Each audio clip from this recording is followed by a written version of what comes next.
Après 10 mois de négociations à souffler le chaud et le froid, le voici enfin. Regardez cette nouvelle réjouissante. C'est un accord. Et pas n'importe lequel. L'accord post-Brexit brandi avec fierté par le Premier ministre britannique Boris Johnson. Un cadeau de Noël arrivé une semaine avant l'échéance, juste à temps pour se glisser sous le sapin. C'est un beau cadeau de Noël pour le pays. Tout est enfin fini et réglé. Équitable selon Londres et Bruxelles, le texte de 2000 pages définit le cadre de la future relation commerciale entre le Royaume-Uni et les 27. Si tout n'est pas parfait, le no deal, la sortie sans accord tant redoutée, a été évitée. Pour beaucoup, c'est le soulagement.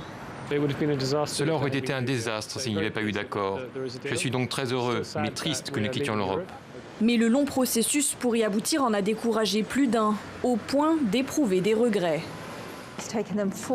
Il leur a fallu 4 ans et demi. Et combien de premiers ministres pour y arriver? Nous n'aurions jamais dû partir, jamais.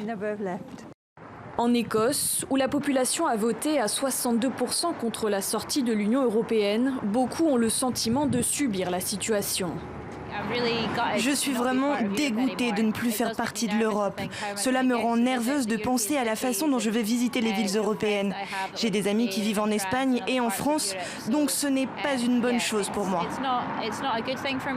L'Écosse qui se désolidarise de Londres et qui se voit déjà réintégrer l'Europe en tant qu'État indépendant. L'Irlande, de son côté, salue un accord bienvenu.